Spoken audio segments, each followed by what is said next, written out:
근데 우선은 정당이라는 것은 이념과 철학이 없기 때문에 지금 양당이 이렇게 무너진 거거든요. 근데 그 어두움을 물리치겠다면서 더 큰 어두움을 갖고 와 버리면은 이게 뭐 도리가 없는 거거든요. 그러니까 어두움을 물리치려면은 불빛을 켜야 작은 불빛이더라도 그 불빛이 어두움을 물리치는 건데 지금은 이제 더 큰 어두움의 길로 지금 빠져버린 거 아니냐 이런 생각이 들고 저는 이제 비빔밥 이야기를 이준석 대표가 많이 하잖아요. 그러면 비빔밥이면 물어봐야죠. 뭘 넣느냐, 뭘 넣어서 비비느냐가 첫 번째 질문이고 두 번째는 그걸 비벼놨을 때 사람이 먹을 수 있겠느냐. 그러니까 먹을 수 있는 걸 비벼와야 사람이 먹지 않겠습니까? 그러니까 사람이 먹을 수 없는 비빔밥을 갖다 놓고 먹으라 그러면은 그 음식점이 문을 닫을 수밖에 없다라는 생각이 들고요. 이 이준석 대표는 이 큰 결정을 했기 때문에 이제 보수 정치인으로 분류하기는 어려울 것 같고 앞으로는 양두구육을 한번 더 해야 되는 거 아니냐 내지는 토사구팽을 한번 당했는데 또 한 번 이제 당해야 되는 거 아니냐라는 이 두 가지의 시험을 아마 국민들 앞에 극복해 보이는 모습을 보여야 되는데 저는 매우 회의적이고요.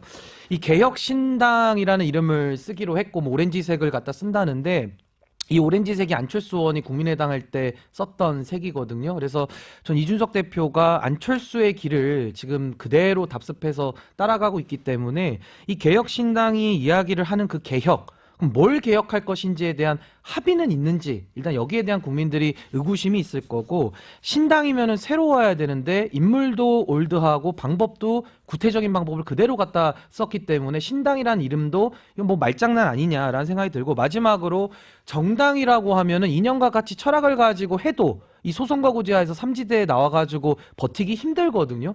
그래도 끝까지 가는 모습을 국민들은 바라고 있는데 이런 식의 떴다방 형태의 정당이 과연 몇 년을 버틸 것이냐 뭐 몇 년이 아니라 이거 총선 지나고 몇 달을 버틸 것이냐가 아마 국민들의 관심사 아니겠네요. 저는 매우 잘못된 결정이라고 비판하지 않을 수가 없습니다. 났을까 고려되는 부분입니다. 저는 한마디만 드리면요. 제가 이제 보수정당에서 탈당하지 않았습니까? 제가 국민의힘 안에 있을 때 그 기회주의가 너무나도 지켜보기가 힘들어서 나와가지고 새로운 보수정당을 좀 한번 해보자 하고 나왔는데 나와서도 이 지금 삼지대에서 또 기회주의가 이 횡행하고 있는 이 모습이 너무나도 참 참담하고 국민들께서 또 얼마나 많은 실망하실지 생각하면은 정말 마음이 무너지거든요. 저는 이분들이 지금 나와가지고 또 상식으로 모이겠다라고 이야기를 하고 있는데 그 상식이란 단어 굉장히 나쁜 겁니다. 왜냐면은 윤석열 대통령 공정과 상식 썼고요. 민주당 김종민 의원도 원칙과 상식 썼습니다. 이게 같은 단어를 다른 이질적인 사람들이 지금 막 혼합해서 쓰고 있거든요.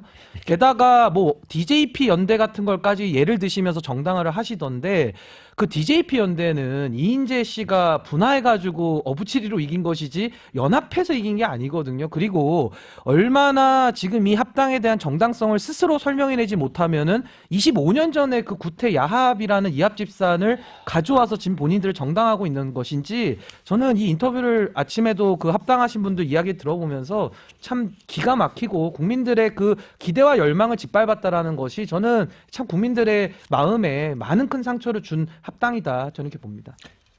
그러니까 이제 저희는 지금 뭐 창당 작업을 해 나가고 있는 과정이기 때문에 뭐 그분들이 실망하셔서 뭐 이제 다시 주목을 하실 수 있을지 그건 뭐 전 잘 모르겠습니다만은 지금 국민들이 바라는 것은 양당에 질려 있잖아요. 양당의 적대적 공생 관계. 왜 두 당이 무너졌는가를 생각해 보면 이념과 철학이 없이 기회에 따라서 움직이다 보니까 지금 국민들이 진절머리가 나 있는 거거든요. 근데 거기에 대해서 새롭게 하겠다, 신당 이름 달고 삼지대에 그 상처 입으신 국민들의 마음을 얻겠다는 분들이 나와가지고 고생을 각오하고 끝까지 버틸 생각을 해야지. 여기서 지금 자기들끼리 손을 잡고 한 분은 문재인 정부 초대 총리를 지내셨고 한 분은 문재인 정부 심판하자고 양두구육했던 분이 만나가지고 당을 만든다? 이거 누가 동의할 수 있겠습니까?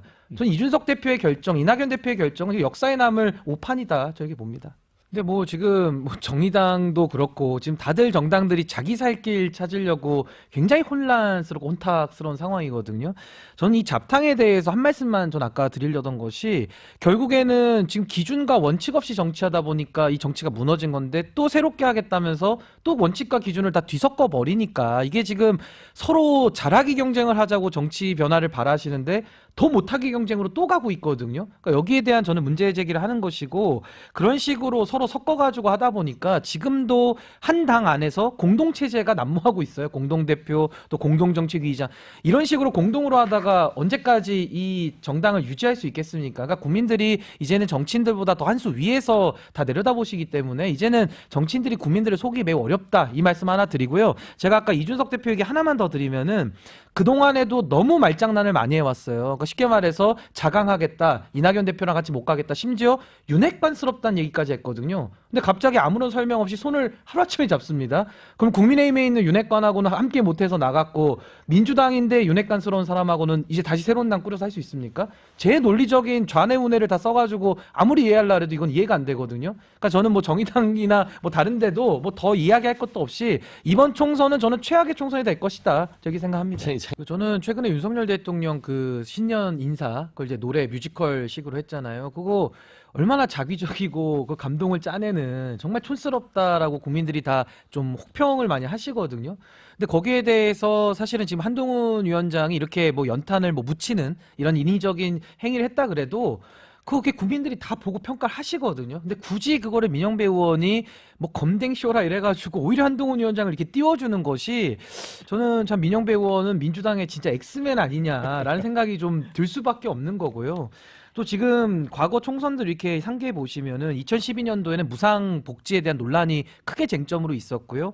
2016년도에는 안철수 바람이 불어가지고 좀 정치 개혁의 흐름이 좀 한번 있었습니다. 그리고 2020년도에는 문재인 정부가 이제 지금은 평가를 굉장히 이제 박하게 받고 있는데 당시에는 그래도 국민들께서 정부 힘 실어주자라고 하면서 여러 가지 개혁 과제들에 대해서 좀 응원을 보낸 측면이 있었거든요. 근데 이번 총선은 지금 아무것도 없지 않습니까? 고장 나오는 게 뭐 한동훈 위원장 연탄 봉사 가가지고 묻히면 묻힐 수도 있는 거죠. 그걸 연기로 했든 뭘로 했든 이거를 트집 잡는 식의 억지 논란 그리고 이재명 대표는 지금 제1야당으로서 뭔가 지금 정부 여당이 제대로 못하고 있으면은 오히려 아젠다를 더 이끌어갈 수 있는 그런 힘을 가진 제1야당의 대표인데 소박하게 방구석에서 이렇게 트위터나 하고 있고 이런 것들이 정말 한국 정치에 대해서 국민들이 더 불안하시고 미래의 희망을 가질 수 없는 즉 그런 상황들을 두 양당의 지도자들이 지금 보이고 있기 때문에 매우 우려스럽다라는 생각이 좀 듭니다. 요거는 제가 서영주 대변인하고 좀 사실관계에 관련해서 뭐 야당 심판론이 뭐 지금 처음 들어오신다 이러는데 2020년도 1월 달에요. 이해찬 당시 민주당 대표가 야당 심판론 처음 꺼냈고요.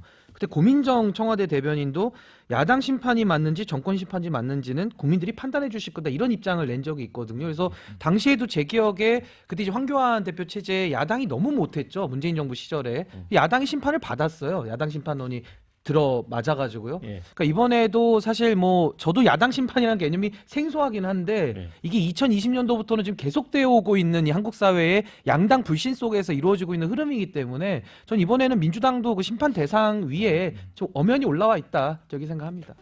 예. 네. 여당 심판론과 야당 심판론이 팽팽하게 지금 작동하고 있기 때문에 저는 마지막 이제 선관 60일 남았습니까? 이제 마지막까지 그래도 어느 당이 조금의 더 노력을 차별해서 하느냐 그게 관건일 것 같습니다.